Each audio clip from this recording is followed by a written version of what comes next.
신문 이야기 돌직구쇼에 오신 여러분 반갑습니다. 저는 신문 읽어주는 남자 김진입니다. 박근혜 대통령이 내일 국회에서 연설을 합니다. 국민 단합과 국회 협조를 구할 예정입니다. 그런데 문재인 대표는 박근혜 대통령을 향해서 전쟁이라도 하려는 것이냐?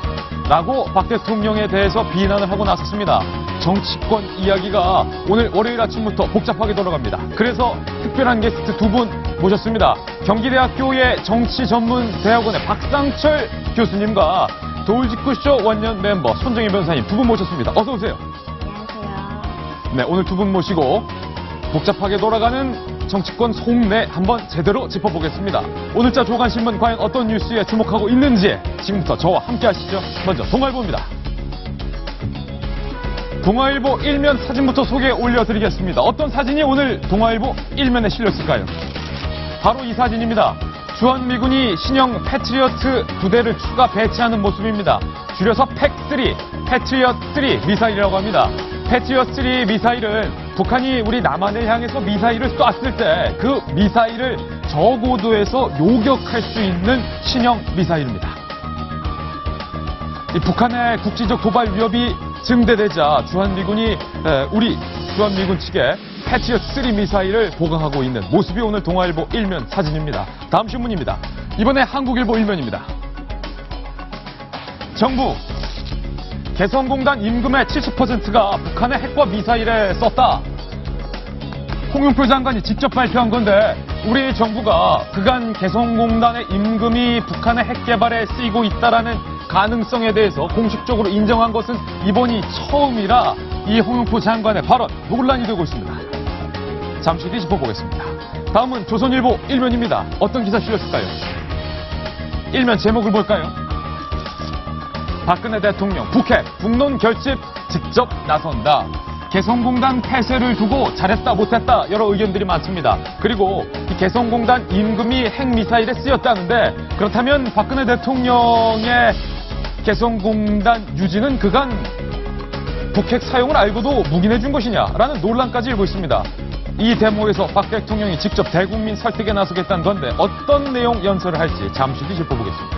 다음 신문입니다. 이번엔 경향신문입니다. 경향신문 국제면 기사 한번 보겠습니다. 왕이 중국 외교부장 당장이 칼춤을 추는 척 한반도의 사드 배치에 대한 미국의 의도를 비판했는데 중국은 개성공단 폐쇄에 대해서 별 관심이 없습니다. 북한의 핵미사일 발사에 대해서도 별 관심이 없습니다. 그저 한반도에 사드 미사일이 배치되냐 안 되냐만 갖고 얘기를 하고 있습니다. 이에 대해서 박근혜 대통령 중국에 대해서 더 이상 기대도 하지 말라. 시진핑 주석에 대한 큰 실망감을 표현했습니다. 중국에 기대하지 마라. 기대할 것도 없다. 이렇게 말했습니다. 대통령의 분노가 느껴지는데요. 다음 신문입니다. 이번엔 한겨레 신문인데요. 돌리면 나옵니다.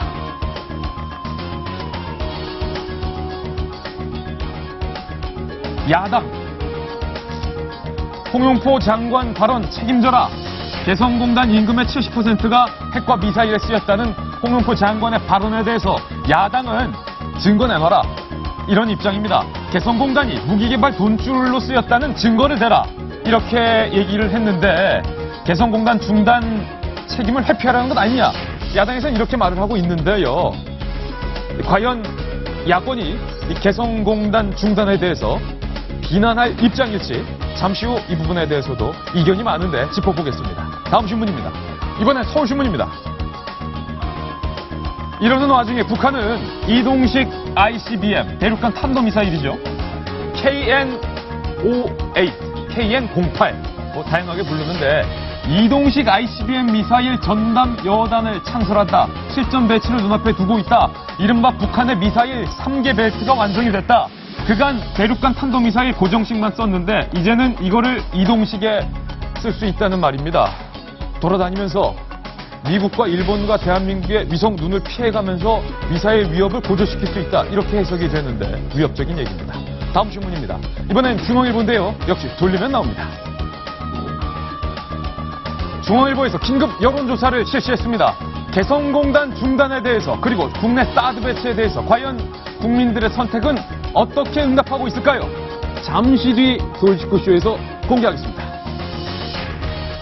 네, 오늘 신문 이야기 돌직구쇼 중앙일보의 긴급 여론조사 결과와 함께 내일 있을 대통령의 국회 연설에 대한 내용들 다양하게 준비되어 있습니다. 오늘도 돌직구쇼는 여러분을 위한 쇼입니다.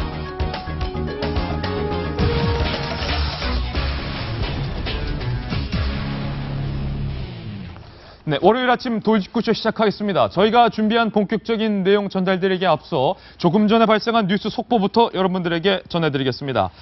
북한 김정은이 오늘 북한 매체에 따르면 실용 위성을 앞으로 더 많이 쏘아 올려라라고 직접 지시한 것으로 전해지고 있습니다. 다시 한번 말씀드립니다. 북한 김정은이 내일 아버지 김정일의 생일인 광명성절을 앞두고 오늘 북한 매체들을 인용해서 실용 위성을 앞으로 더 많이 쏘아 올려라라고 지시했던 것으로 현재 전해지고 있습니다. 북한 김정은의 미사일 노름이 자신감을 얻었다라는 분석도 함께 전해지고 있습니다. 오늘 이 뉴스 속보와 함께 북한 소식 한번 심도 깊게 전해볼 텐데요.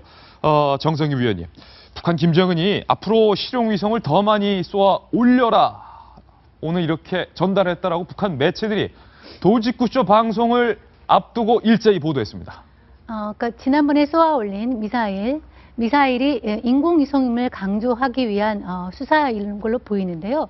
뭐 실제로 거기 위에는 뭐 탄두가 아니라 위성이 달렸다고 지금 주장하고 있습니다. 예. 위성은 지금 그 위성의 작동 이론은 아직은 불확실한데요. 저것이 정말 실용 위성이라면 저는 미사일, 대륙간 탄도 미사일을 위한 그 기술을 확보하기 위한 것이 아니라면 저 인공위성은 우리가 예. 대한민국이 뭐 대신 쏴줄 수도 있다. 그렇게 하고 주장하는 사람도 있습니다. 그거 굿 아이디어네요. 사실 우리가 대신 쏴주자. 인공위성을 쌓을 예. 기술적 능력은 없고요. 예. 우리가 아리랑 위성이나 이런 것도 이제 일본이나 그다음에 프랑스나 유럽에서 지금 대신 쏴주는데 예. 사실 돈만 내면은 위성을 대신 쏴주는 건 가능하거든요. 예. 그러니까 그것은 저것이 그 인공위성이 아니라 미사일 예. 발사 기술을 갖기 위한 것인데 그걸 이렇게 포장하는 것에 대한 이제 비꼬는 차원으로 나온 얘기입니다. 예. 어쨌건 뭐 진지하게 정말 그것이 위성이라면은 우리가 대신 쏴주는 것도 뭐 일각에서는 뭐 검토해볼 수 있다고 하니까 한번 예. 생각해볼 아이디어라고 생각합니다. 실용 위성을 더 많이 쏘아 올려야 된다라고 말했던 김정은에 대해서 동아일보 정성희 논설위원께서는 이렇게 화답을 한 셈인데요. 그러면 위성은 우리가 쏴줄 테니 ICBM 미사일 실험은 이제 그만하라. 이런 전격 제안인데 박상철 교수님. 이게 그냥 웃어 넘기다가 문득 괜찮은 제안일 수도 있겠다 이런 생각이 들어요. 어차피 우리가 걱정되는 건 인공위성을 쏘아 올리는 미사일이 핵을 실어서 ICBM 미사일로 전용될 수 있는 가능성인데 북한은 자꾸 이게 실용위성이라고 주장을 하니까 실용위성을 우리한테 주면 우리가 대신 쏴주면 뭐 민족 간의 화해도 하고 미사일 걱정은 덜고 김정은이 받을 일 만무한 얘기인데.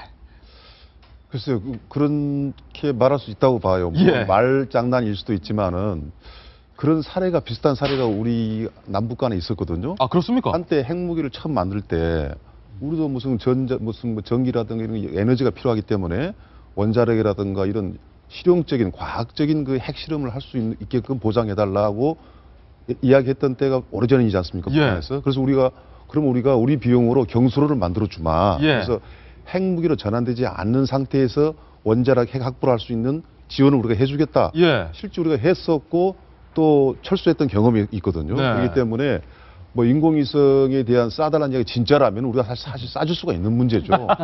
그럼에도 불구하고 우리가 통 크게 쏴줄게. 예. 그런 말이 아니라는 것을 이미 예. 우리 정 의원님께서 간파했기 때문에 예. 오히려 또 한 수를 말씀을 제가 드린 건데 예. 이런 부분은요 여러 가지 차원에서 뭐 우리가 지금 지나가면서 그냥 웃는 이야기를 할 수도 있지만은 어쩌면 저 생각에도 이런 이야기를 함으로 해서 예. 그래 대한민국에서 북한한테 이런 나름대로 대안을 제공하고 있다라는 제안을 하고 있다라는 것은 보여주는 것도 저는 괜찮다고 생각이 듭니다. 우리가 약간 통 큰 형님의 입장으로서 김명민 전 의원님, 예. 더불어민주당의 진성준 의원 같은 경우는 네. 북한이 쏜 게 미사일이 아니다, 인공위성이다 이렇게 계속 주장을 했는데 그러면 이참에 진성준 의원께서 직접 북한 김정은에게 예. 그렇다면 그 실용 위성을 대한민국에서 쏴줄게 너희들은 미사일 발사하지 말라라고 제안하는 것도 좋은 방법일 것 라고 같습니다. 본인의 페이스북에 쓰는 것도 방법일 것 같고요. 예. 워낙 SNS 좋아하시니까.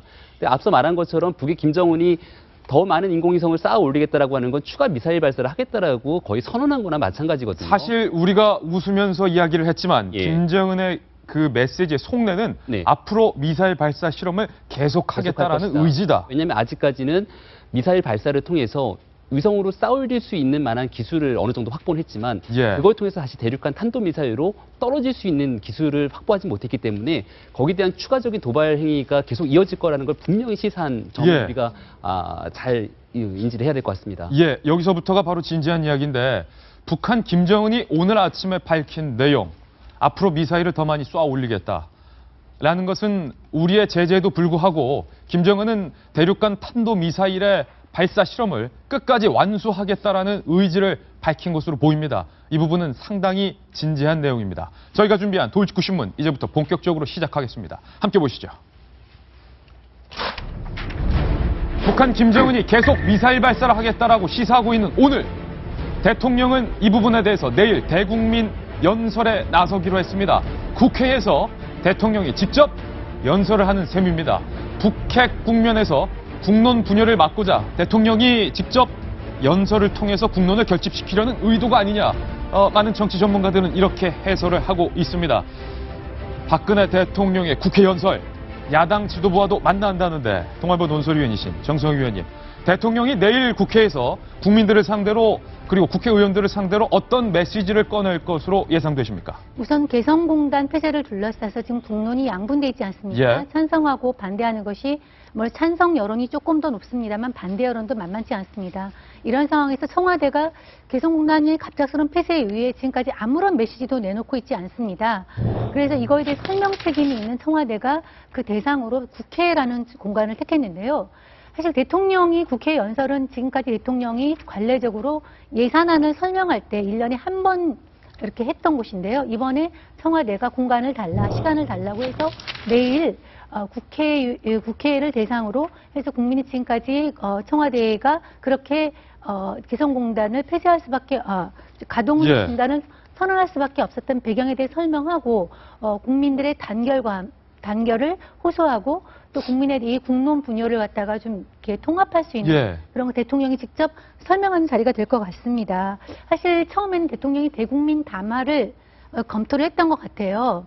대국민 직접 설명하는 식으로 국회가 아닌, 왜냐하면 대통령이 국회 불신이 심하지 않습니까? 그런데 이런 단계에서 야당의 협조 없이 이런 국면을 돌파하기가 어렵기 때문에 여야가 함께 있는 자리에서 국회를 통해서 아마 국민들한테 그 국민들의 단결을 아마 호소할 것 같습니다. 예, 내일 이제 대통령이 국회 연설을 앞두고 있습니다. 아마 오늘 청와대에선 대통령이 내일 연설할 내용들을 참모들과 함께 치밀하게 준비할 것 같은데 전해지기로는 북핵 국면에 관해서는 박근혜 대통령이 직접 시정 연설문을 쓰면서 하나하나 꼼꼼하게 챙기고 있다라는 내용도 전해지고 있습니다. 그만큼 대통령의 의지가 이번 국면에서는 남다르다라는 것을 시사하는 바인데요. 과연 내일 박근혜 대통령이 어떤 이야기를 할지 궁금합니다. 윤태곤 실장님, 대통령이 어떤 이야기를 할 것으로 보입니까? 혹은 대통령이 이런 얘기는 하셨으면 좋겠다. 일단 왜 내일이냐. 2월 16일 아까 이야기하셨잖아요. 북한의 광명성절. 김정일 거기에 맞춘 국방위원장 태어난 날이니까 제일 큰 날이고 아마 이제 내일도 북측에서 메시지가 나올 겁니다. 뭐 강국, 우주강국 이런 이야기를 할 건데 거기에 대한 이제 정면에 우리의 답변인 상징적인 성격이 있는 것 같고요. 그 다음에 이렇게 짐작이 되죠. 일단 저는 국회에 가시는 거는 잘한 거다, 정말로. 국회 가신 거 잘했다? 그냥 카메라 앞에서 청와대에서 혼자 하는 것보다 국회의원들 앞에서 하는 게 보기에도 좋고 설득의 의미도 있고 또 자연스럽게 여야 지도부하고 어떤 티타임이라든지 이런 시간도 갖지 않겠습니까? 그건 이제 좋은 것이고 그 다음에 좀 우려 내지는 좀 이렇게 바라는 거 제안 드리고 싶은 게 한 두 가지가 있어요. 단호하게 말씀하실 겁니다. 대통령은 특히 북한 문제에 대해서는. 그런데 또 감정은 굳이 실을 필요가 없을 것이다. 예를 들어서 북한을 보면요. 얼마 전에 조평통에서 얼간망둥이 뭐 이상한 이야기 많이 했지 않습니까? 자극하는 이야기. 그런 표현 처음 들어봤습니다. 얼간망둥이. 근데 북한의 과거를 보면요. 김일성, 김정일, 김정은 이 사람들은 되게 정제된 이야기만 해요. 오픈돼서 하는 이야기는 막 감정적인 이야기를 안 하고 정제돼서 하고 다른 사람들이 좀 감정적인 이야기를 하거든요. 우리는 우리 대통령도 그런 식으로 나서는 게 맞지 대통령이 뭐 감정이 실어서 하실 필요는 없다라는 생각이 들고 두 번째로는 국회에서 하겠다는 거는 결국 국론 통합을 하기 위한 이야기입니다. 야당까지도 좀 같이 이렇게 보듬어 안고 우리 편을 최대화시키고 조금 이제 상대편을 최소화시켜야 되는데 혹시 또 내일 정치권을 너무 과도하게 비판을 한다든가 예. 국회가 뭐 한 게 뭐 있느냐라고 한다든가 예. 좀 다른 쟁점 법안들 뭐 특히 노동법 같은 거를 네. 같이 얹어버리면은 야당 입장에서는 조금 대통령한테 힘을 실어주고 싶더라도 예. 뭐 기간제법, 파견법 이런 이야기를 하면은 한통 깨진다. 못하고 야당이 운신의 폭이 좁아지는 예. 거거든요. 대통령이 야당의 내일은 운신의 폭을 넓혀주셔야 된다. 그런 말씀을 드리고 싶네요. 내일 대통령의 국회 연설을 하루 앞두고 오늘 동아일보 사설에는 꽤 파격적인 사설이 실렸습니다. 동아일보 사설 어떤 사설인지 지금 비춰드리겠습니다. 사설 제목이 이렇습니다. 박근혜 대통령 대북 정책 실패부터 사과하고 협조 구해야 한다. 꽤 파격적인데 손정혜 변호사님, 대통령이 통일대박론 그리고 DMZ, UN 평화공원을 설립하겠다는 등 대통령의 대북 평화 정책에 대해서 초창기 얘기했던 것과 지금 많이 상황이 달라졌는데 내일 그 부분에 대한 사과가 있을 것인가 없을 것인가 혹은 대통령이 사과를 해야 한다 할 필요 없다 등의 논란이 많은데 어떻게 보십니까? 한 국가의 지도자이기 때문에 한 국가에서 발생된 어떤 안보적인 위기나 이런 부분에 대한 실패의 책임은 종국적으로는 어떻게 보면 대통령 국가 원수한테 갈 수밖에 없습니다. 다만 예. 이게 직접적으로 국민한테 사과의 표시보다는 유감의 표명, 특히 유감의 표명. 이 안보적 위기를 어떻게 헤쳐나갈 것인지를 생각할 때 국민들이 예. 이 안보적 위기가 굉장히 불안이 가중된다라고 여기면은 오히려 경제라든가 어떤 우리 세계적인 경제 정책에 좀 불이익한 영향이 있을 수 있기 때문에 현명하고 유연성 있는 대처를 필요할 수 있는데 현재를 진단을 하고 예. 앞으로 국가가 어떻게 할지를 명확하게 제시할 필요가 있습니다. 예. 그리고 현재 한반도 신뢰 프로세스가 어떻게 보면 제대로 각동되지 않아서 북한을 제대로 컨트롤하지 못한 책임은 분명히 현 정권에 있을 겁니다. 예. 그 부분에 대한 현실을 직시하는 수준에 있어서의 유감 표명 정도, 우리가 대북 정책을 실패했다라고 단언해서 사과하는 것은 너무 과합니다. 왜냐하면 대북 정책은 앞으로도 계속적으로 발생해야 되고 계속적으로 컨트롤해야 되기 때문에 예. 현 정부가 이 부분에 대해서 어떻게 앞으로 할 것인지에 대한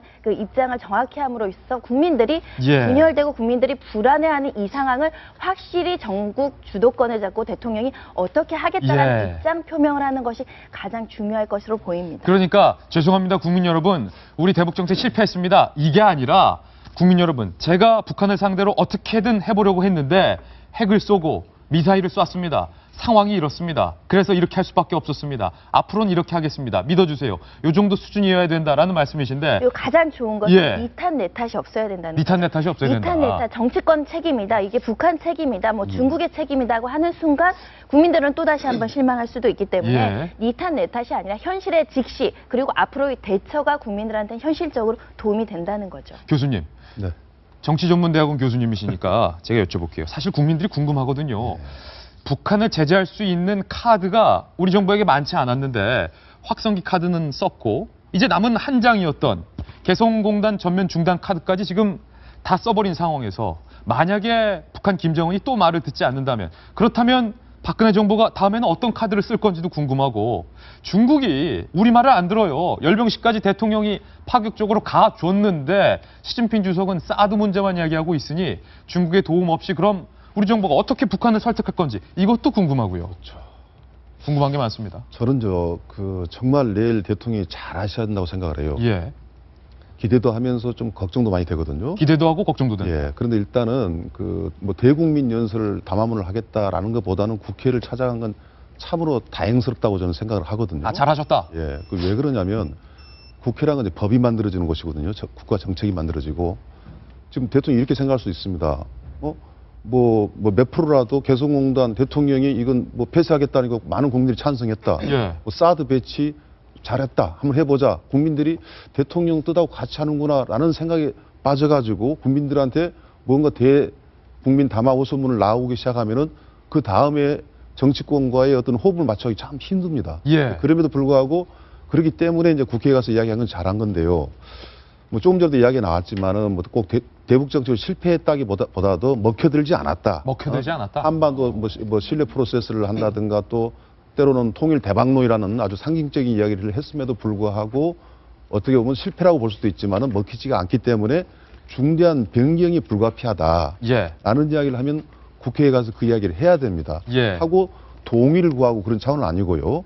여기서 중요한 것은 뭐냐면은 누가 뭐라든 지금 사태의 원인 제공자는 북한에 있는 김정은 위원장이지 않습니까? 원인 제공자는 김정은이다. 그렇죠. 여기에 대해서 대통령이 국군 통수권자로서 국가 대표로서 무언가를 이야기해야 되는데 외교 정책같이 이제 대북 정책은 창구가 일어나돼야 돼요. 근데 일어나됐다고 해서 대통령이 마음대로 하라는 뜻이 아니거든요.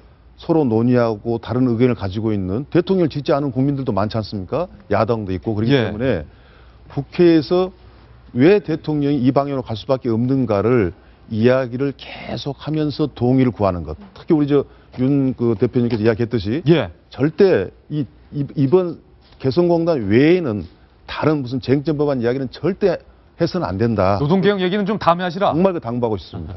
과연 박근혜 대통령이 내일 국회 연설에서 어떤 메시지를 밝힐지 기대가 되고 있는데 야당에서는 북풍 얘기를 꺼내면서 박근혜 대통령의 개성공단 전면 중단이 선거 전략용 아니냐, 이종걸 원내대표를 포함해서 이런 지적을 한 바 있습니다. 여기서 궁금해지는 건 그렇다면 국민들은 과연 박근혜 대통령의 개성공단 전면 중단 등 일련의 일이 진짜로 이종걸 원내대표가 말했던 것처럼 선거 전략이라고 생각하고 있는지, 국민들은 개성공단 폐쇄에 대해서 찬성을 하는지 반대를 하는지, 북한 김정은이 핵 개발 의지가 꺾일 수 있을 거라고 생각하시는지 그럴 리 없다고 생각하시는지 궁금합니다. 오늘 중앙일보가 여러 궁금증에 대한 긴급 여론조사를 실시했습니다. 그 결과를 오늘 돌직구쇼에서 지금 바로 공개해드리겠습니다. 함께 보시죠. 먼저 개성공단 전면 중단에 대한 입장에 대해서 중앙일보 여론조사로 물었습니다. 개성공단 전면 중단 지지한다. 응답률이 54.8%로 많이 나왔습니다. 매우 지지가 31.0%, 어느 정도 지지가 23.8%, 합해서 개성공단 전면 중단, 정부의 선택 지지한다 54.8%입니다. 그다지 지지하지 않으면 22.4%, 전혀 지지하지 않으면 19.7%로 지지하지 않는다라는 의견보다는 지지한다는 의견이 더 많았습니다. 그 옆에 있는 여론조사 결과 한번 계속 보실까요? 개성공단 중단 조치가 과연 대북 제재에 효과가 있을 것인가에 대한 질문인데요.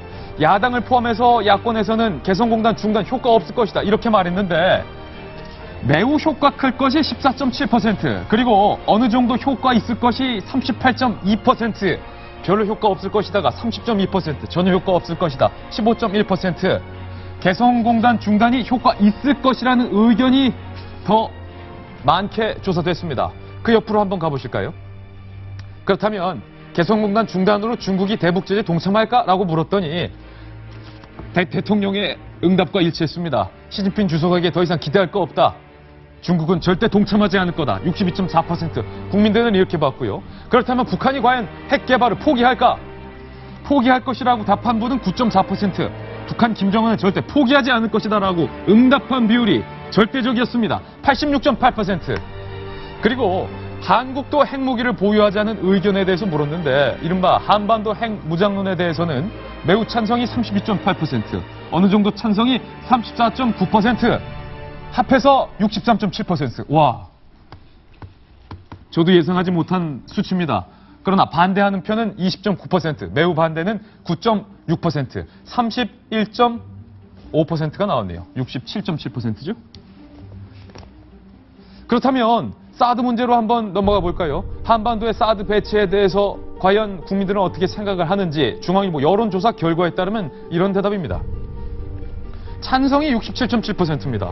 이것도 제가 예상했던 것보다는 더 많은 수치가 나온 건데요. 반대하는 표는 17.8%, 매우 반대 9.6%, 반대보다 사드 배치 찬성한다. 아마도 북한이 4차 핵실험까지 강행하고 ICBM 미사일까지 강행하는 모습을 보고 국민들은 이거 사드라도 배치해야 되는 것 아니냐라고 생각을 하는 것 같습니다. 더군다나 오늘 김정은이 미사일 발사 실험은 계속될 것이다 쭉 이렇게 선언을 하고 있는 국면에서 말입니다. 다음 질문입니다. 북한의 추가 도발 가능성에 대해서 우리 국민들은 어떻게 내다봤을까요? 매우 많다가 35.9%, 어느 정도 있다가 47.1%, 이것도 압도적입니다. 북한의 추가 도발 할 것이다. 국민들은 이렇게 내다보고 있습니다. 그렇다면 박근혜 대통령의 이번 북한 도발 국면에 대해서 국정 운영을 어떻게 평가하십니까? 라고 물었더니 이거는 조금 반반으로 나왔네요. 매우 잘함이 14.0%, 잘하는 편이 30.5%. 물론 잘하는 편이라는 응답이 가장 많았지만 잘 못하고 있다, 매우 잘못하고 있다라는 의견도 못지않게 많았습니다. 다음 중요한 질문입니다. 개성공단 중단에 총선을 유리하게 하려는 의도가 있다. 이른바 더불어민주당의 이종걸 원내대표의 주장이죠. 이 주장에 국민들은 얼마나 공감을 할까? 공감을 하지 않는 쪽이 더 많이 나왔습니다.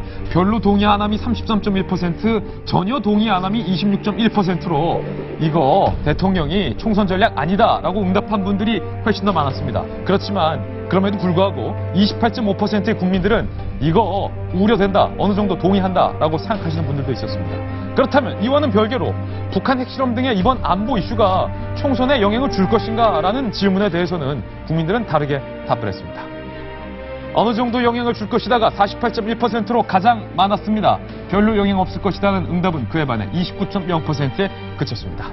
김병민 의원님, 새누리당 싱크탱크인 여의도 연구원 소속이시니까 국민들의 여론조사 응답이 매우 흥미롭습니다. 특히 북한이 핵을 절대 포기하지 않을 것이다 라고 답한 응답이 절대적이었고요. 이에 대해서 개성공단 중단은 효과적이다. 그리고 중단에 대해서 매우 지지한다. 이렇게 나왔네요.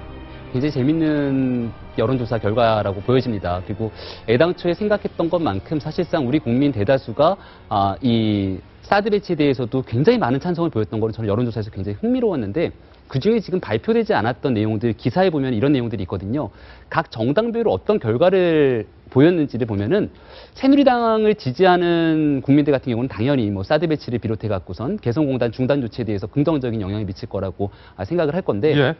굉장히 흥미로운 건 더불어민주당의 지지자들과 국민의당 지지자들조차도 사드 배치에 대해서는 과반이 넘는 사람들이 사드 배치를 해야 된다고 여론조사에 응답했다라는 겁니다. 예. 그러니까 정당을 초월해서, 정파를 초월해서, 이념을 초월해서 우리 국민 대다수가 이 북한 문제에 대해서, 특히 안보 문제에 있어서는 하나된 일치된 의견을 보여야 된다라는 것들을 명확히 보여줬다라는 생각이 들고요. 예. 그리고 저게 나왔던 내용 중에 이제 북한이 절대적으로 핵무기 개발을 포기하지 않을 것이다라는 거에 거의 국민 대다수가 비슷한 의견을 표했고, 이거는 아마 우리나라뿐만이 아니라 국제사회 전체가 비슷한 의견을 보여줄 거라고 생각을 합니다. 그렇기 때문에 지금까지 우리가 했던 정책들, 대북 정책들에 대한 부분을 전면 재수정이 필요한 부분이기 때문에 여기에 대해서 국제사회의 동참을 이끌어내기 위한 새로운 대북 지지 질서가 필요하다는 것들을 분명히 보여줬던 메시지라고도 볼 수 있습니다. 저는 이 여론조사 결과가 물론 국민의 생각을 100% 다 대변해준다라고 볼 수는 없지만 여론조사 결과의 신뢰도를 생각해 봐더라도 깜짝 놀랐던 부분이 바로 이 부분인데요.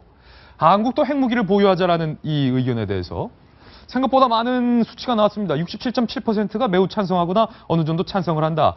박 교수님, 국민들의 예상외로 많은 분들이 한반도에도 이거 핵무기 보유해야 되는 거 아니냐 이렇게 응답을 했네요. 저는 지금 중앙일보 여론조사 결과를 보고요. 국민들이 정말 예민하게 제대로 좀 반응을 보이고 있다고 보거든요. 국민들이 예민하게 반응하고 있다. 저는 제대로. 정말 대통령은 물론이지만은 정치권에서 이걸 잘 살펴봐야 되는데 지금 국민들의 심정적인 상태는 언제든 전쟁도 할 수 있다. 뭐 이런 생각을 가지고 있습니다. 전반적으로 뭐 핵무기를 갖자라는 등 또 뭐 사드 배치 문제라든가 이 부분에 대해서는 그럼에도 불구하고 대통령이 대북 정책 잘하고 있느냐? 아니다. 그런 반응을 보이고 있는 거예요. 그렇죠. 이런 부분에 대해서 정치권에서는 여야 할 것 없이 지금 현재 국민들의 심정적인 거와 아주 냉철하게 원하고 있는 방향은 무엇인가가 정확히 드러났거든요. 핵무기를 갖자라는 것은 지금 이 상황에서 핵무기를 갖지 말자라고 말한 거 오히려 이상하죠. 다만 그것을 갖는다고 해서 정말 갖기 위한 전략을 짜자는 것이 될 수도 있고 안 될 수도 있기 때문에 냉철하게 판단할 문제지만 지금 여론조사 참 아침에 소개를 잘한 것 같습니다. 저도 많은 걸 느꼈는데 이것은 누구 대통령을 지지한 사람, 반대한 사람 그런 반응이 아니라 아주 냉철한 국민의 반응이다. 이렇게 느껴집니다. 국민의당과 더불어민주당 지지자들의 반응도 여기에 포함이 된 수치다. 그렇죠. 요약을 해보자면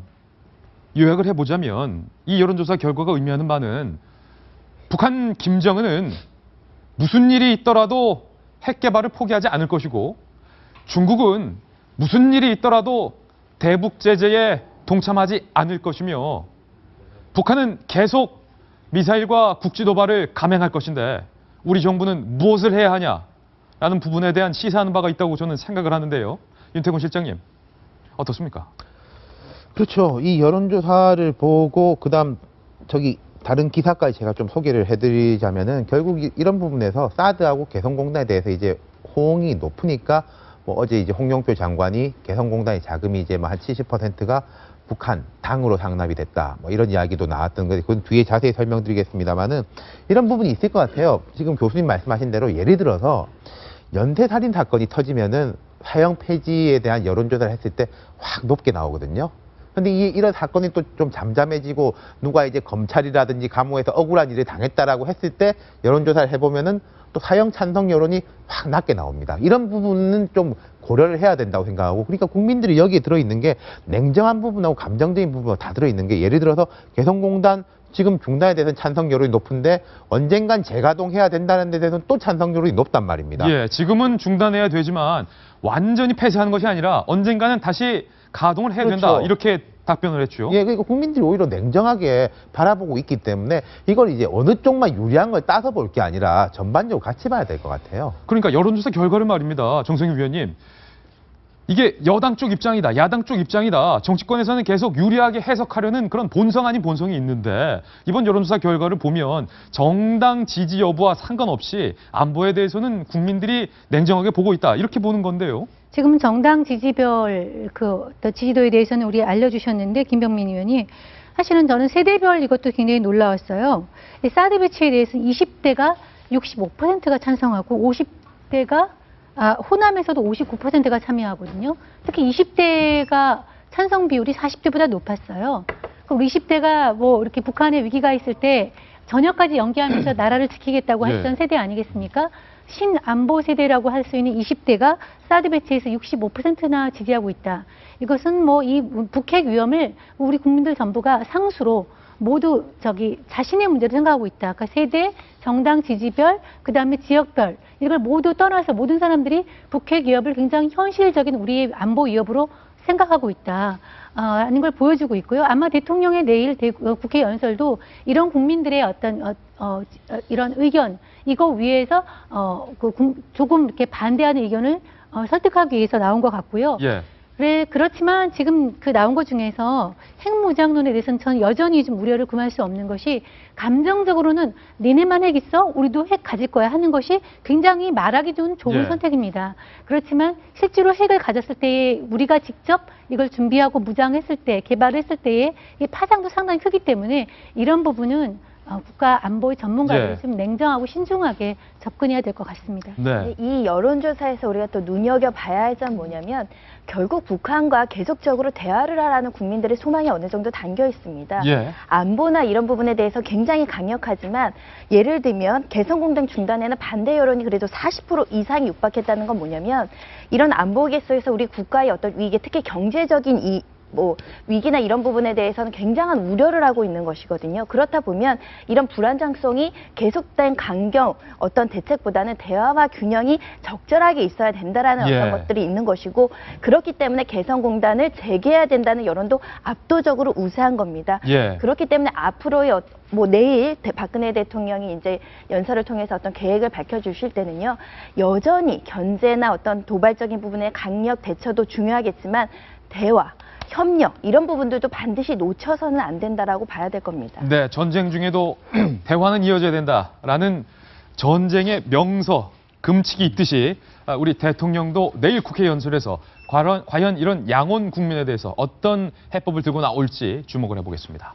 오늘 중요한 또 하나의 뉴스를 이제 전해드리겠습니다. 홍영표 장관이 개성공단의 70%가 핵과 미사일 개발에 쓰였다라고 주말에 발언을 했는데 그 발언의 후 폭풍이 장난이 아닙니다. 다음 돌직구 신문입니다.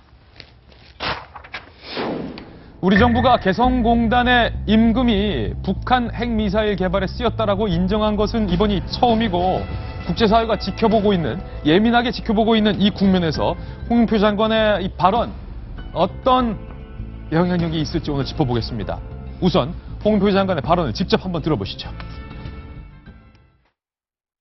북한의 그 당정군이 우려를 벌어들이면은 당의 서기실 또 39호실로 이관하고 보관되고 있고요. 그 돈은 핵 미사일 개발이나 또 그 치적 사업 또는 사치품 구입 등에 사용되는 것으로 파악되고 있습니다.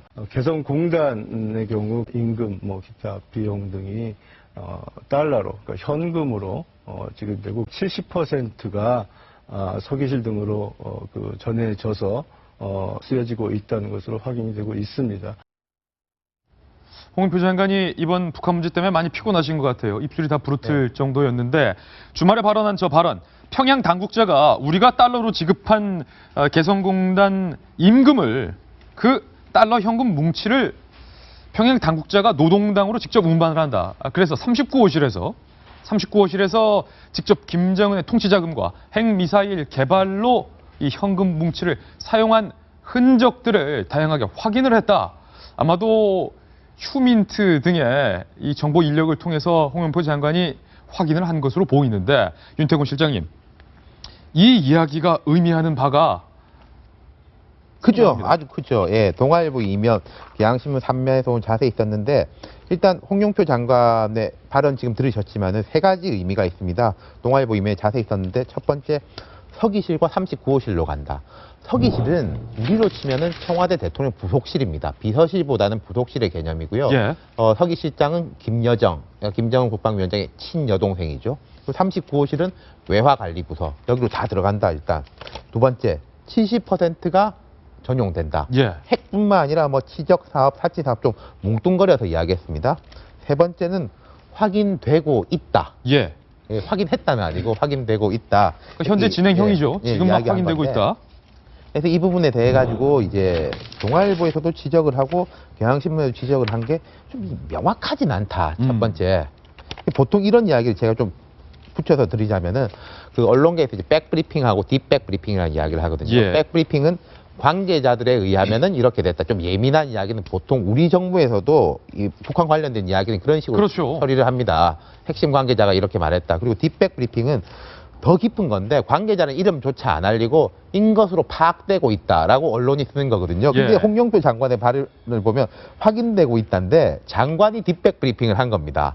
정말로 민감한 것 중에 민감한. 되게 이제 독특하죠. 예. 그러니까 기자들은 이렇게 하는데 근데 이게 좀 의미가 없는 게 장관은 공식적인 분인데 공식적인 그러니까요. 분이 딥백 브리핑을 한다니까 좀 뭐가 꼬이는 부분이 있고 그다음에 이제 경향신문에서 주로 지적을 한 것은 이 작년까지만 해도 개성공단이 안정적으로 운영되고 있다. 전용 우려가 없다라고 예. 우리 정부가 전 세계에다 이야기했는데 이제는 이렇게 말하고 있다. 그렇다면은 안보리 제재에 대해 가지고 우리가 대상이라고 다시 시인하는 거 아니냐. 홍 장관이 기자들 질문이 있을 때 그런 면이 있다라고 대답을 했거든요. 이게 이제 지적하는 건데 근데 제가 말씀드리고 싶은 거는 딜레마적입니다. 딜레마적이다. 원래 그랬습니다. 여기가. 개성공단이란 건 원래 그랬다. 우리나라 법만 해도 국가보안법이 있고 예. 남북교류협력 특별법이 있지 않습니까? 두 가지 법은 사실은 법리적으로 보면은 말도 안 되게 충돌을 하는 거거든요. 예. 개성공단 자체도 우리가 지금까지 계속 국제사회에 이야기했던 거는 이건 좀 특수지역이다. 특수지역이다. 그렇기 때문에 FTA 같은 경우에서도 우리의 이제 품목으로 넣어달라라고 이제 우리 정부가 주장을 했었고 박근혜 예. 정부에서도 마찬가지였었고 한중 FTA라든지 한EU FTA에다가 품목을 넣었다라고 막 정부가 많이 광고를 했었거든요. 근데 이걸 이제 뒤집었다는 거죠. 그러니까 고육책으로 뒤집기는 한 것인데 불과 5개월 전에 우리 남북 고위급 접촉 타결이 돼가지고 했을 때도 개성공단은 더 확대시킨다 이런 예. 방향이었기 때문에 아까 여론조사하고 맞물려서 이야기하자면 저는 그런 부분이 좀 우려가 되는 게 지금 중단할 수 있다고 생각해요. 그런데 이 존재 자체와 근거 자체에 대해 가지고 우물을 일단 닫아 놓는 거는 괜찮은데 이 우물이 오염됐다라고 너무나 이제 밖에다가 알려버리면은 이 예. 우물은 사실상 다시 못 쓴다는 의미가 되는 거지 않습니까? 이래서 이런 부분은 아까 제가 딥백 브리핑 말씀을 드린 게 장관이 직접 나서지 말고 뭐 알려졌다. 뭐 확인이 되고 있다. 이런 식으로 하면 눈 가리고 아웅이겠지만은 예. 좀 나중에 살려갈 수 있는 걸 남길 수가 있는데 너무 좀 강하게 한 것이 아닌가. 이런 이제 좀 생각이 되네요. 그래서 이제 보수 측에서도 그런 말을 한 적이 있습니다. 프라이카우프라는 게 있는데요. 서독에서 이제 동독의 정치범들을 이렇게 불러들일 때 망명을 시킬 때 돈 주고 빼앗았거든요. 예. 우리도 이제 그런 걸 하라라는 주장이 있었는데 이런 식으로 된다면은 예컨대 그 남북 이산가족 협상을 할 때도 우리가 실비를 제공하는 게 있습니다. 숙박비라든지 이런 게 이런 돈까지도 뭐 알고 보면은 북핵에 들어가지 말하는 보장이 없는 거거든요. 그렇죠. 모든 어떤 현금성 거래를 예. 다 막을 수 있을 것이냐 이건 좀 우려되는 딜레마적인 부분입니다. 상황이다. 그러니까 홍영표 장관이 불과 지난달까지만 해도 개성공단이 안정적으로 유지되고 있다라고 발언을 했었는데 장거리 미사일을 쏘고 난 이후와 그 전에 국면이 상당히 뒤바뀌었는데 정부가 알고서도 개성공단 체제를 묵인해 왔다라는 얘기도 되고 있기 때문에 그렇죠. 이것은 자기 모순이고 이거야말로 유엔 등 국제사회에 우리 정부가 알고도 돈을 줬다는 것을 자인하는 것 아니냐라는 비판이 첫 번째로 제기되고 있는 것에 대해서 어떻게 생각하십니까? 저는 이제 한편 이제 홍영표 장관을 굳이 이해를 한다면 네. 대통령의 이제 그 개성공단 폐쇄 조치에 대한 정부의 어떤 그 뒷받침을 할 수 있는 설명을 하다 보니까 이 이야기가 나왔다고 봐요. 예. 그러나 너무나 부적절한 게 많은 게 개성공단은 업무 부서 전담 부서가 통일부입니다. 이 개성공단 없어지면 통일부 일이 좀 없어져요. 정말 예민하게 따지고 앞으로도 이 개성공단에 대한 것은 통일부의 통일정책 수립하는 데 매우 중요하거든요. 그러니까 좀 여지를 남겨줬었어야 된다. 함부로 이제 이야기를 하면 안 되는데요. 예를 들어서 우리가 한미 FTA를 체결할 때도 미국에서 개성공단에 대해서는 계속 예민하게 반응해 왔어요. 그건 대한민국 국산으로 볼 수 없다. 대한민국 영토 밖에서 나오니까 세금 붙여야 되겠다. 중국에서는 아니다 인정해주고 싱가포르에서 인정해주고 그래서 개성공단 문제에 관해서만큼은 왜 이런 식의 묘한 형태의 지금 그 이 특구가 있느냐라는 것을 뭐 국제사회에서 유엔은 물론이고 각 나라의 정부에서 설명을 해왔습니다. 절대 거기 나온 돈이 북한의 미사일 자금으로 가지는 않는다. 예. 서로 통치 자금 간다 할지라도 예. 뭐 이런 부분 때문에 통일부 장관이 그것을 확인해 준다는 것은 너무나 위험스럽고 방금 이야기 나온 대로 굳이 설명하자면 다른 통로를 통해서 이제 설명을 했어야 되는데요. 예. 중요한 것은 뭐냐면 통일부 장관이 앞으로도 이래서는 안 됩니다. 통일부가 하는 것이 뭐냐면 통일 정책은 바뀔 수는 있어요. 바뀔 수는 있지만 과연 북한 체제를 어떻게 바꾸느냐 했을 때 우리 두 가지 이야기를 하지 않습니까? 정말 북한 주민들이 대한민국을 좋아해서 김정은하고 못 살겠다고 해서 뭔가 일어나는 것. 그래서 북한 사회가 붕괴되는 것도 하나 있을 수 있지만 심한 말로 참수작전에서 김정은을 제거하자라는 이야기 나올 때 요즘은 이제 왜 이렇게 쉽게 이야기가 나오냐면 미사일 발사 자체가 김정은 체제를 유지하려는 거기 때문에 그걸 막기 위해서 다각적인 연구를 해야 된다라고 하다 보니까 인도적인 지원에서 들어가는 돈도 현금이면 북한으로 통치자금으로 들어갈 수 있기 때문에 막아야 된다라는 분쟁이 있는 건 사실이에요. 그럼에도 불구하고 통일부 장관이 개성공단 부분은 우리의 통일 정책으로서도 중요하지만 국제사회에서 그동안에 용인해줬던 게 있었거든요. 그게 유엔 그 결의안에 나와 있습니다. 그것을 하루아침에 뒤엎었기 때문에 이것은 앞으로도 논란거리가 굉장히 많기 때문에 본인이 이야기했다면 본인이 좀 해명할 수 있는 그런 여유를 가지고 저는 필요하다고 보죠. 여기서 뚝 끊겨서는 안 된다고 봅니다. 다른 측면도 한번 볼까요? 정세윤 위원님. 그렇다면 두 번째 궁금증으로 이어지는데 우리 정부가 알고도 개성공단을 유지시켰느냐에 대해서 알고도 유지시킨 측면이 있었다. 그럴 수밖에 없는 딜레마적 측면이 있다. 개성공단이 처음 만들어졌을 때는 소위 보수정권에서 만들어진 게 아니라 민주당이 집권하던 시절에 만들어졌었고 그 개성공단이 만들어질 때 당시의 취지를 정권이 바뀌어서도 계속 유지하려 했었던 그런 측면이 있었다. 그러나 북한이 핵실험과 미사일 발사로 완전히 국면이 바뀌었다. 그런 측면이 딜레마적인 측면이 있다. 뭐 이런 국면도 좀 볼 수 있을 것 같아요. 그러니까 쉽게 말하면 현상 변경이죠. 개성공단은 그대로 돼 있었습니다. 그래서 이런 그 자금이 흘러 들어가는 거에 대해서는 여러 가지 증거가 미국이나 국내 안팎에서 나오고 있었어요. 아까 말했지만 소스는 밝힐 수 없지만 없었지만 그렇지만 그것은 아까 개성공단 예외주의, 개성공단을 통해서 우리가 북한 주민들한테 시장 경제와 자본주의의 우수성에 대해서 맛보게 하려는 그런 교육적 효과가 있었기 때문에 알고도 좀 묵인했던 측면이 있고요. 그거는 그럼 일말의 기대감이 있었다는 얘기입니까? 뭐 통일 대박까지는 아니더라도 어떤 그런 남북 관계에 대한 어떤 우리가 기대와 희망이 있었죠. 희망이 있었기 때문에 그거를 참고 견뎠던 것인데 그런데 이제 현상이 바뀌었습니다. 현상이 변경이 된 거죠. 현상이 변경됐으면은 거기에 대한 처방과 해법도 달라질 수밖에 없으니까 그런 상황에서 나온 것이고요. 제가 진짜 말하고자 싶어하는 것은 오늘 동아일보 사설에 나와 있는 이 부분인데요. 동아일보 사설이요? 더불어민주당이 어저께 언제부터 이렇게 이 돈이 그 평양의 서기실 그 다음에 39호실로 갔는지를 밝혀라. 증거를 내놔라. 이렇게 밝혔죠? 진짜 말이 안 돼요. 정말 호환무치한 그런 그러고 생각이 듭니다. 우선은 우선 밝힐 수가 없고요. 왜냐하면 이것은 국정원이나 이런 인적 정보를 통해서 알고 있는데 그러면 그런 정보원들이 노출이 되니까 안 되는 기술적인 측면도 있지만 도대체 이런 상황을 만든 책임이 누가 있습니까? 이 개성공단을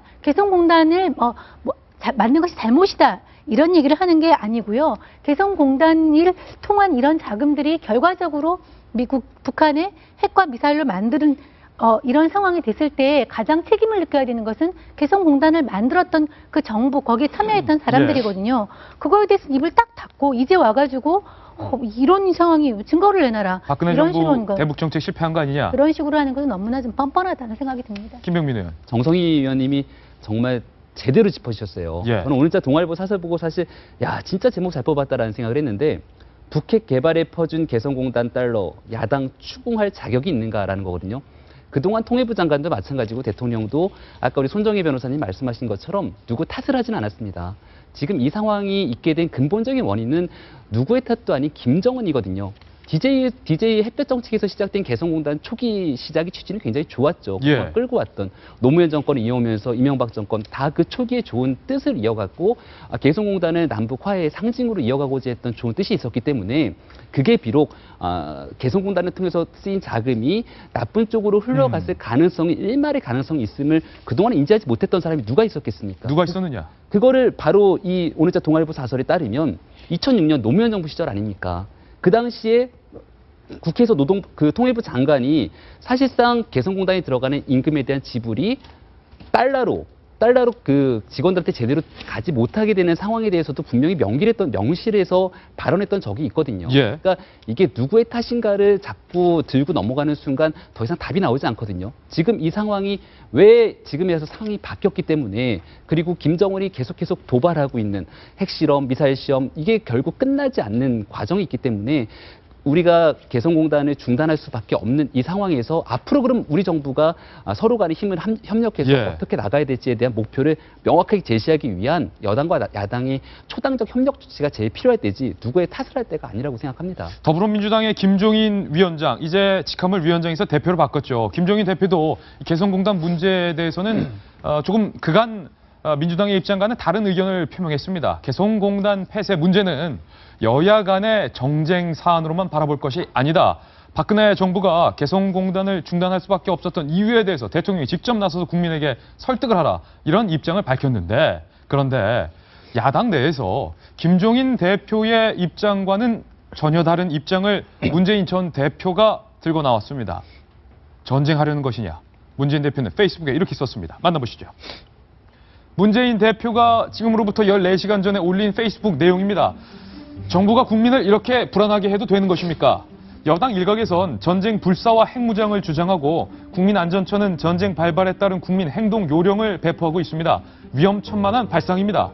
진짜 전쟁이라도 하자는 것인지 이 부분이 조금 놀라운데요. 진짜 전쟁이라도 하자는 것인지 자식을 군대에 보낸 부모들과 하루하루 생계를 이어가는 국민들을 안중에나 두고 있는지 의심스럽습니다. 국민이 안심하고 생업에 종사할 수 있게 하는 것이 진정한 안보입니다. 국민을 불안하지 않게 하는 것이 정치의 역할입니다. 안보를 국내 정치 목적으로 활용하면서 국민을 불안하게 하고 경제가 무너져도 상관없다는 식의 태도는 무모하기 그지없는 태도입니다. 안보를 책임져야 할 정부 여당이 무능한 것도 모자라 무책임하기까지 합니다. 라고 문재인 대표가 SNS에 올렸습니다. 야당 전 대표로서 정부 여당의 대북 정책 틀렸다 인정하고 정부가 경제에 신경 써야 되는 것 아니냐라고 따끔하게 지적하는 것은 뭐 언제든지 환영할 만한 일입니다만 개성공단 중단 조치를 전쟁을 하려는 것이냐라고 표현하는 것에 대해서 지금 논란이 많습니다. 김병민 전 의원님. 예. 그런데 이 전쟁과 평화냐라는 캐치프레이즈가 어디서 많이 듣던 프레이즈라고요. 그러니까요. 과거 2010년 지방선거 때 천안함 폭침 사건 이후로 전쟁이냐 평화냐에 대한 얘기를 갖고 우리 장병들이 전쟁에 노출될 수 있는 것 아니냐라고 선거를 사실 끌고 갔던 게 이런 게 바로 정치 프레임 아닙니까? 얼마 전에 이종걸 원내대표가 얘기했던 북풍을 활용하는 정치 전략, 선거 전략. 저는 이런 데에 대해서 굉장히 안타까움을 표현할 수밖에 없다는 생각이 들고요. 문재인 대표께서 양산으로 내려가신 지 꽤 되셨죠. 저는 지난 구정 때 북한이 미사일 발사를 했을 때 문재인 대표가 아마 아무런 발언을 하지 않았을 겁니다. 네. 그 이유는 아마도 본인이 당대표직을 다 내려놓고 모든 정권을 김종인 위원장 체제에 다 모든 걸 맡기고 내려갔기 때문이겠죠. 그럼에도 불구하고 갑자기 그때 가서 북한이 가장 중요한 미사일 발사를 했을 때조차 아무런 얘기를 하지 않았던 문재인 대표께서 이번 사안의 개성공단 중단 조치에 대해서는 굉장히 강경 발언을 하셨거든요. 예. 근데 이런 강경 발언을 한 내용 자체가 김종인 비대위원장이 계속해서 얘기하고 있던 당 대표로서, 당의 수장으로서 얘기하고 있는 내용과 굉장히 모순되는 측면이 있고 문재인 대표의 발언이 개인 평당원, 평의원으로서의 발언으로 그치는 게 아니라 문재인 대표의 발언 이후에 속속들이 과거의 친노 의원이라고 할 수 있었던 의원들이 계속해서 지원 사격에 나서는 것 아닙니까? 이게 바로 문재인 대표가 지금 누가 뭐래도 어찌 됐든지 간에 유력한 대권 주자의 한 명으로 볼 수 있는데 대통령 선거에 나가려고 하는 정치인 입장에서 제일 중요한 건 우리 국민의 안보를 어떻게 해서 우리 국가를 북한의 위협으로부터 지킬 수 있는 그 투철한 안보관을 보여줄 수 있는 부분인데 여기에 대한 참 의구심을 지울 수 없다라는 측면이 강하게 들 수밖에 없다. 북한 김정은이 미사일을 발사했을 때는 아무 얘기 안 하다가 대통령이 개성공단 중단 카드를 꺼내들자 전쟁하려는 것이냐라고 들고 온 것은 어떤 전략이 있다라는 지적이신데 손중희 변호사님, 문재인 대표의 이번 페이스북 전쟁이라도 실제 하려는 것이냐? 일단은 그게 초점이 돼서는 안 된다는 것이고요. 문재인 전 대표죠. 제가 아까 말씀드렸습니다. 니 탓하거나 내 탓해서는 안 된다라고 말씀드렸는데 그런데 이런 측면이 있는 거죠. 야당에서는 정부가 어떤 대북 정책이나 이런 것들을 결정함에 있어서는 한치의 오류, 여러 가지 시각을 다양한 관점에서 봐야 될 필요가 있는데 오판할 가능성도 있다는 겁니다. 그런 것들을 방지하기 위해서는 시민 각계 가치, 특히 야당에서 다른 관점을 제시하고 다른 부분에 대한 어떤 부작용도 제시할 수 있어야지 진정한 야당의 모습이라고 할 수 있을 것인데 지금의 더불어민주당에서는 김종인 대표가 한마디로 지금 진보 진영의 어떤 강력한 목소리를 대면하고는 있지 못합니다. 우클릭으로 뭐 평가될 수 있듯이요. 아, 김종인 위원장이 우클릭을 하고 있다. 지금 우리가 아까 여론조사 보시면 그 개성공단 그 중단 조치 42%에 해당하는 부분은 국민들이 반대를 한다는 겁니다. 거기에는 상당한 우려가 있다라는 것인데요. 그 우려의 근저에는 문재인 대표가 페이스북에서 구구절절하 얘기하고 있는 논거가 어느 정도 반영되어 있다고 생각하고 이런 어떤 강력한 메시지를 통해서 정부에는 이런 부분에 대해서 걱정하고 우려하고 어떤 한반도의 위기가 고조될 것에 대해서 두려워하는 국민들이 있기 때문에 정책 결정에는 이런 부분들도 간과해서는 안 된다라는 강력한 야당의 어떤 칼날을 휘두른다라고 보실 필요가 있고요. 문재인 대표가 할 수 있는 말 했다. 특히 이제 진보 진영에서는 보면 대화가 중점일지 견제가 중점일지에 대해서 사실은 그 수단만 다르지 목표 지향점은 같습니다. 한반도의 평화 그리고 평화적인 통일.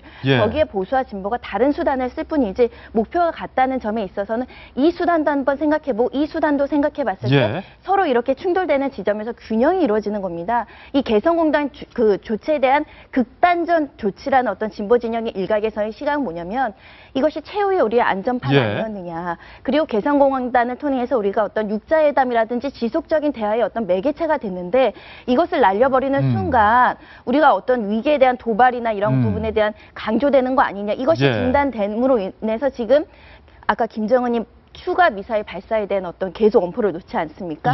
이것이 모두 대화가 전제돼야지 이런 위기가 좀 잠잠해지는 거 아니냐라는 문재인 대표의 여러 측면에서의 관점의 제시이기 때문에 이것을 전쟁 위기론을 뭐 높인다는 측면보다 전쟁 위기론을 낮춰야 된다라는 야당의 브레이크라우 정도라고 손중희 변호사님께서는 문재인 대표가 북한 김정은이 미사일을 쐈을 때 아무 얘기 안 했던 것은 비록 아무 얘기 안 했지만 마음속으로는 김정은의 미사일 개발에 대해서는 규탄을 하고 있었다라고 보시는 거죠? 그게 아니라요. 그런 문제가 터졌을 때 입장 발표는 정부의 책임이고 정부의 권한이기 때문에 정부의 발표나 정부의 대책을 기다리는 겁니다. 그런데 정부가 나오는 대책에 대해서 야당의 입장에서 이것을 찬성하고 지지할 만하다라면 찬성 지지가 들어가는 것이고요. 찬성은 하되 우려할 부분이 있다라고 한다면 우려할 목소리는 야당에서 나와야 된다는 얘기죠. 김병민 의원과 손중희 변호사님의 해설이 지금 정반대입니다. 아마 이 문제에 대해서 두 분처럼 다양하게 보시는 국민들의 의견도 많을 것 같은데 이 의견 좀 다양하게 한번 들어보겠습니다. 정성희 위원께서는 어떻게 생각하십니까? 저는 손정희 변호사의 이번 그 발언은 좀 이해하기가 어렵습니다. 우선 문재인 대표 현재 그 다 당직 내려놓고 양산에 내려가 있거든요. 그동안의 당내 현안에 대해서는 김종인 대표에게 다 맡기고서 아무 목소리를 안 냈는데 이렇게 SNS를 통해 가지고 이렇게 하는 것 자체가 또 김종인 대표가 이 안보에 대해서는 상당히 보수적인 목소리를 내고 있는데 완전히 다른 어떤 목소리를 내거든요. 당대표의 역할과 이런 거에 상당히 흠집을 내는 적절하지 않은 그런 태도인 것 같고요. 같은 편이 돌 던지기 하는 거다. 그렇기 때문에 또 이제 친노 그룹에서는 또 문재인 대표와 비슷하게 이런 목소리를 내지 않겠습니까? 우선 박근혜 정부가 아니라 당 내에서 당내에서 다른 목소리를 내므로써 그 야당 더불어민주당의 그 안보에 대한 이런 시각을 이제 흔들리게 하는 것이고요. 두 번째로는 전쟁 아니면 평화입니까? 예. 저는 이런 이분법적 사고를 이제 요즘 벗어나야 될 것 같아요. 전쟁 아니면 평화냐? 그건 이분법 사실 사고. 예, 같이 가는 겁니다. 언제든지 평화와 전쟁이 같이 변환될 수 있고 우리가 늘 평화를 추구하지만 전쟁을 한 태세도 돼 있어야 되는 것입니다. 예. 전쟁이 아니면 평화 이런 그 이분법적 냉전적 사고는 이미 옛날에 없어져야 될, 이미 사라져야 될 사고인데 아직도 또 혹시 진보에 계셨던 부분이 이렇게 이분법적 사고를 가지고 있다는 사실이 놀라웠고요. 예. 또 이렇게 진짜 전쟁이라도 하라는 것인지 논리의 비약입니다. 개성공단 가동 중단됐으면 바로 전쟁입니까? 예. 그건 전쟁하다는 것이 아니라 우리가 이렇게 남북 관계가 긴장되고 있을 상황에서 긴장이 고조되고 있는 건 맞지요. 그럼 우리가 대비를 해야 되는 것이지 이것을 전쟁을 해야 된다는 걸 하는 것이 정말 한때의 우리나라 제1야당을 끌고 있던 사람들이 논리적인 비약. 예. 이 초등학생도 그렇게 생각을 안 하거든요. 이게 끝나면 전쟁이냐 이런 식으로 논리의 비약 이거 좀 놀랐고요. 예. 그다음에 이것이야말로 지금 북한이 바라는 남남 갈등을 이렇게 개성공단을 그 문제를 해결한 남남의 갈등에서 북한이 이득을 얻으라는 그런 어떤 술수에 바로 빠져드는 그런 것에서 조금 본인의 생각이 그렇더라도 이걸 표현하는 방식이나 또 그 내용에서 조금 신중했으면 좋지 않았을까 하는 생각이 듭니다. 유태웅 시장님 어떻게 보세요? 조금 중간적 입장에서 이야기를 해볼까요? 한 세 가지로 짚을 수 있을 것 같은데요. 첫 번째로 문 대표라든지 이제 야권의 주류 진영은 어쨌든 대화를 중시하는 쪽인 거죠. 이게 첫 번째 네. 소신입니다. 표현이 뭐 약간 어떻든 간에 이게 첫 번째 소신인 거고, 두 번째는 좀 김종인 대표 체제에서 너무 오른쪽으로 가는 거 아니냐라는 부분에 대해 가지고 조금 브레이크를 걸려고 하는 건 것 같아요. 좀 균형을 잡아야 된다. 김종인 체제를 뭐 완전히 이렇게 뒷다리 잡지는 못하겠지만 어느 정도 속도 조절할 필요 있다는 네. 정치적 부분이 들어있는 것 같고, 세 번째로는요. 지금 야당이 되게 불안합니다. 야당이 불안한 게 아까 여론조사에도 나왔지만은 이 대통령이 정치적 의도가 없다라고 압도적으로 국민들이 답을 하지만은 이게 총선에 영향 미칠 것이다라고 한 60%, 65% 예. 하지 않습니까? 그러니까 이제 전쟁이냐 평화냐 이분법적으로 저도 동의하지 않는데, 예를 들어서 보수 진영에서 뭐 종북이냐 뭐 굴복이냐 이런 예. 식의 프레임을 걸 거에 대해서 야당은 사실 되게 불안해하는 모습이 있거든요. 예. 이종걸 원내대표의 발언이 특히 그 불안감이 투영이 된 것인데, 그래서 이 부분은 저는 대통령께서 내일 풀어줘야 된다고 생각합니다. 이 부분에 대해 가지고 야당의 불안감에 대해 가지고 예. 지금 이게 누구 유불리를 따질 것이 아니다라고 먼저 풀어주신다면은 그럼 야당이 좀 할 말이 없을 것이고 그 불안감을 풀어줄 것이고, 그런데도 불구하고 야당이 이게 이거 정략적으로 이용하라는 거 아니냐라고 계속 주장한다면은 야당이 또 이제 역풍을 확 맞는 거겠죠. 네. 이 야당이 좀 불안해한다는 것은 좀 이해할 필요가 있다. 예. 뭐 여당이라든지 이제 정치권에서 그런 생각입니다. 다양한 의견들이 쏟아지고 있는데 잘 모를 때는 정치 전문가에게 여쭤봅니다. 정치 전문가께서 어떻게 보십니까? 신중하게 답변을 해야 될 것 같아요. 예.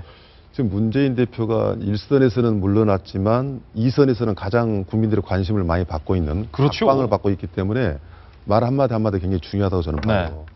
조금 전에 여론조사 결과가 나왔지 않습니까?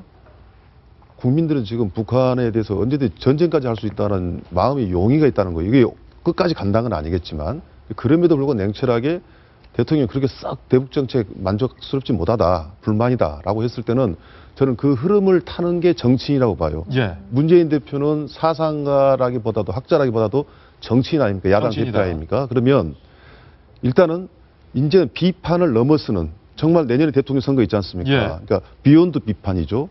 정말 대안을 제시하게끔 차분한 준비를 하고, 그러나 상황에 있어서만큼은 왜 대표가 저렇게 이야기할까?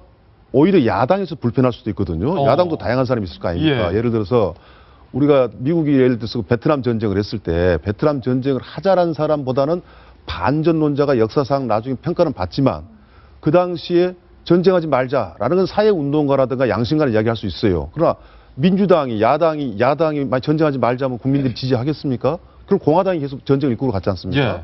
비유가 적절한지 모르겠지만 정말 그 문재인 대표는 이 문제만큼은 국민들의 현재의 정서를 중시 여기는 발언을 저는 해야 된다고 보고, 정말 깊이 있게 이야기하려면 비판을 넘어선 대안을 갖고 있는 대북 정책, 제대로 된 정말 믿음직한 대북 정책을 국민들이 기다리고 있다는 거 아닙니까? 예. 이건 문재인 대통령한테는 찬스거든요. 그래서 찬스다. 일단 찬스는 지금 잘못 사용하고 했다. 저 SNS는 그렇게 생각을 하고 있습니다. 그러니까 문재인 대표 입장에서는 오히려 이번이 절호의 기회고 찬스가 될 수 있다. 이 말씀이세요? 앞으로도 있습니다. 뭐 저 SNS 하나 가지고 모든 끝난 건 아니기 때문에 문재인 대표의 야당 전체가 그럴 수도 있죠. 정말 대북 정책 어떻게 하는 게 좋을 것인가. 개성공단도 지금은 정부 정책을 따를 수 있으나 우리가 집권한다면 어떻게 해가겠다. 이런 치밀한 준비를 저는 할 필요가 있다고 봅니다. 남남 갈등선을 들어가지 않는 범위 내에서 그렇게 저는 해야 된다고 보고요. 전쟁이라도 하려는 것인가라는 문구 때문에 여러 가지 오해를 낳고 있는 측면이 있는 것인데 이렇게 말했으면 어떨까 싶어요. 손정인 변호사님. 개성공단 중단, 국민들이 불안해하고 있다. 전쟁이라도 하려는 것이냐라는 말을 쓰지 않고 국민들의 불안감이 높아지면 경제도 어려운데 민생은 누가 돌봅니까? 박근혜 정권에서 대북 정책 실패한 것에 대해서 인정하시고 중국으로 기우쳤던 외교 정책도 실패했던 것을 인정하시기 바랍니다.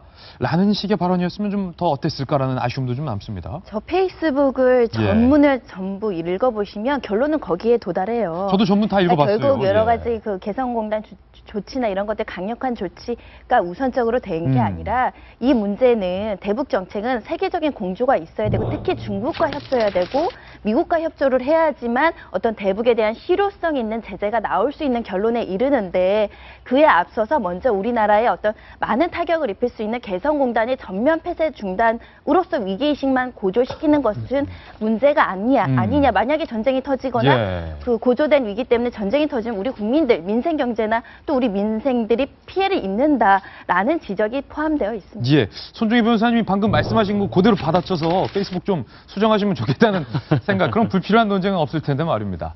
광고 이후에 저희 돌아오겠습니다. 잠깐만요. 네, 이 대북 관계 때문에 국민들의 민심이 뒤숭숭합니다. 이거 진짜 우리 경제는 어떡할까 걱정하시는 분들도 많습니다. 그래서 오늘의 휘날레 기사 좀 기분 좋은 소식으로 준비해봤습니다. 아마도 우리 이상하 선수의 레이스를 보고 많은 분들이 통쾌하셨을 겁니다. 그래, 무릎 부상이 있었지만 역시 스케이트는 대한민국이야. 이상하 선수야. 많은 분들이 응원하셨을 텐데 우려를 불식시키고 스피드 스케이팅 500m에서 물찬 무릎으로 새벽 4시부터 훈련을 했던 이상하 선수 2년 만에 금메달의 무대에서 저렇게 태극기를 마주 볼 수 있게 됐습니다.